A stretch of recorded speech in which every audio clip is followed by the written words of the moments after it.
Olá pessoal, tudo bem? Hoje nós vamos conversar sobre Charles Darwin e suas ideias. Talvez vocês conheçam como darwinismo ou teoria da evolução. Mas quem foi Charles Darwin? Charles Darwin foi um cientista do século XIX, nascido em 1809, morreu em 1882, e que em 1859 publica este livro chamado A Origem das Espécies por meio da Seleção Natural. Charles Darwin viajou nesse navio Beagle em uma expedição, durou de 1831 a 1836.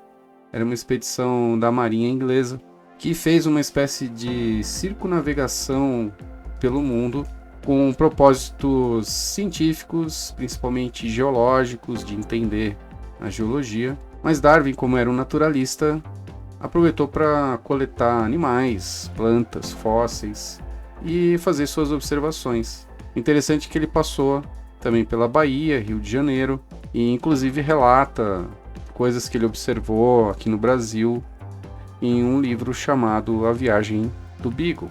No seu retorno para a Inglaterra, ele trabalha em cima de tudo que ele coletou e começa a desenvolver aquilo que hoje nós chamamos de teoria da evolução. O livro tem 14 capítulos, mas vamos dar uma olhadinha nas principais ideias, que seriam esses capítulos 2, 3 e 4, onde ele explora os tópicos de variabilidade, luta pela existência e seleção natural. Darwin observou variabilidade natural, algo que ele já havia observado em populações de animais domésticos. Por exemplo, como nos pombos domésticos, onde ele observou variações no crânio, no tamanho do bico.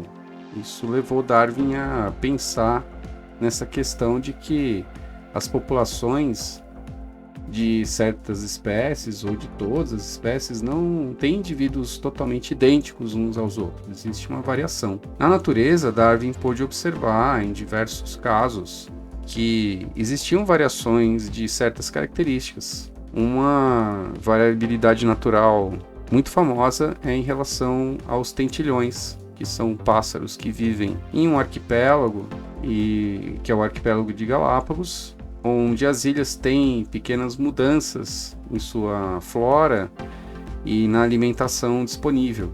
Então essas aves têm bicos adaptados e variáveis para cada situação. Darwin estava sendo influenciado por Thomas Malthus, que dizia que a população humana crescia exponencialmente e os recursos linearmente, sendo que a população humana enfrentaria uma luta pela sobrevivência em um futuro próximo. Então, na época, existia esse temor de que faltasse alimentos para a população. Também estava sendo influenciado por Charles Lyell, outro cientista, que era um proeminente geólogo e havia percebido que a Terra era muito mais antiga do que haviam pensado na época. Ele imaginava que a Terra sofria mudanças graduais e lentas. Isso era chamado de geologia uniformitária, o que pode ter levado Darwin a pensar também em processos evolutivos lentos e contínuos. Em relação à luta pela existência, Darwin incutiu essa ideia que certos fatores do ambiente levavam a uma luta pela existência, como climas extremos, falta de alimento, própria competição para se reproduzir. Nem todo ambiente tem recursos ilimitados, existe presença de predadores. Isso leva os seres vivos a lutarem pela sua existência. E essa luta não vai ser igual para todos, e vai ocorrer uma seleção, ou seja, alguns podem sobreviver e outros podem morrer. Vamos ver o que Darwin diz sobre a luta pela existência. Devo estabelecer que uso o termo luta pela existência em sentido amplo e metafórico, que inclui a dependência de um ser pelo outro e, ainda mais importante, que inclui não só a vida do indivíduo, mas o sucesso em deixar descendentes. Ou seja, não é só uma questão de vida ou morte. Aquele que deixa mais descendentes acaba prevalecendo no tempo. Aquele que deixa menos descendentes vai prevalecer menos, porque as formas iguais àquele que fracassou na reprodução não vão se perpetuar.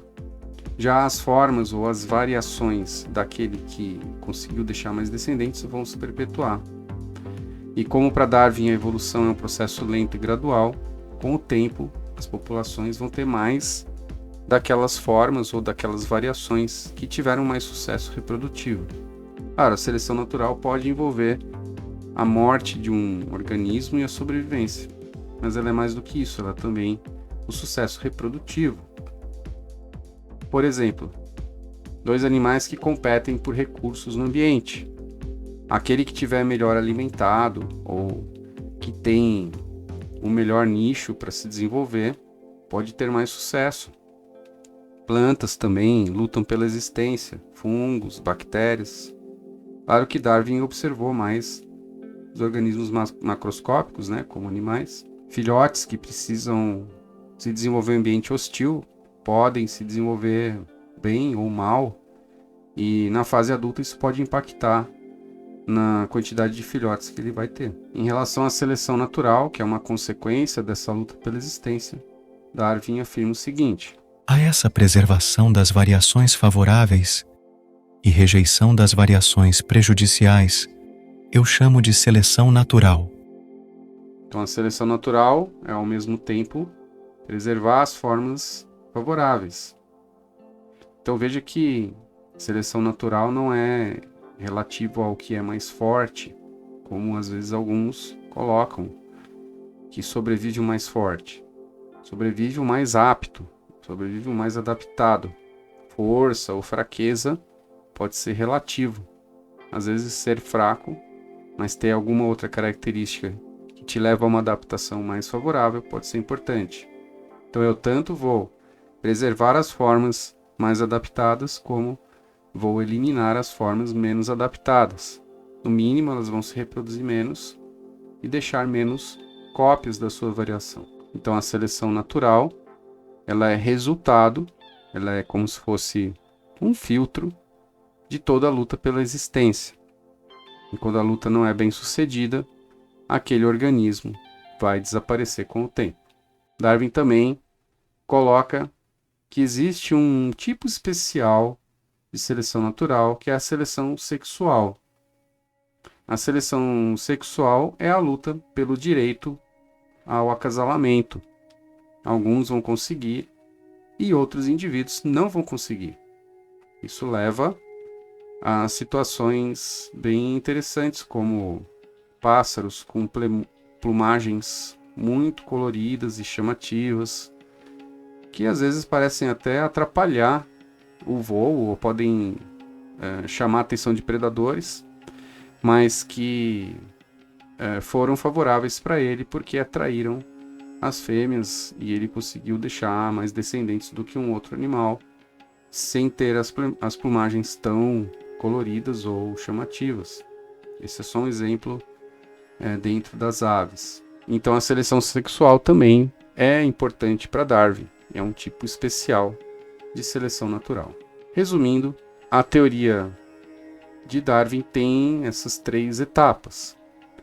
É necessário que a população tenha variabilidade. Então os indivíduos não são completamente idênticos, eles têm características variadas. Ocorre na natureza uma luta pela existência, pois os recursos são limitados.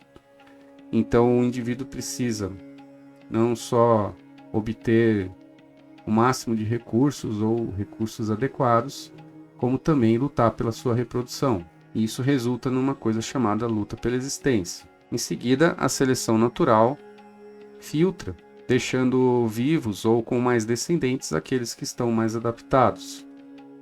Aqui entra uma questão que é o papel do meio ambiente. O papel do meio ambiente para Darwin é selecionar. Muitas variações do ambiente podem significar seleção, fuga de um predador, obter alimentos de modo mais fácil ou não ter infecções ou doenças. Tudo isso são situações impostas pelo meio ambiente e que fazem com que a seleção natural aconteça. Com o tempo, as características favoráveis acabam se preservando nas populações. e as desfavoráveis tendem a desaparecer. Nas próximas rodadas ou gerações, novas variações aparecem e são novamente selecionadas, fazendo com que, com o tempo, gradualmente, os organismos vão ficando diferentes. E esse processo é chamado de evolução. Então, essa mudança na composição das populações, que é gradual, ao longo de muitas gerações, leva a um resultado que é a evolução. Então, isso foi um resumo das ideias de Darwin, em que nós podemos chamar hoje de teoria da evolução. Se você for responder uma questão que envolva explicar as ideias de Darwin, lembre-se apenas de variabilidade, luta pela existência e seleção natural, significando que o meio ambiente seleciona os indivíduos. Não coloque na sua resposta nada relacionado à genética, pois Darwin não toca nesse assunto durante o desenvolvimento da sua teoria, já que a genética não era uma disciplina ainda consolidada e desenvolvida na época de Darwin.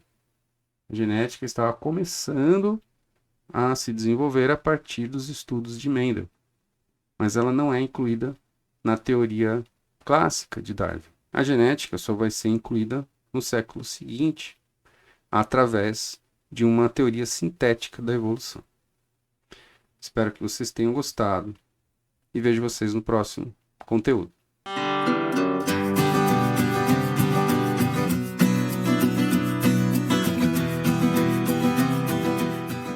E se você chegou até aqui e gostou do conteúdo, considere se inscrever no canal e compartilhar essa aula para que mais pessoas possam ter acesso à informação. Muito obrigado e até logo.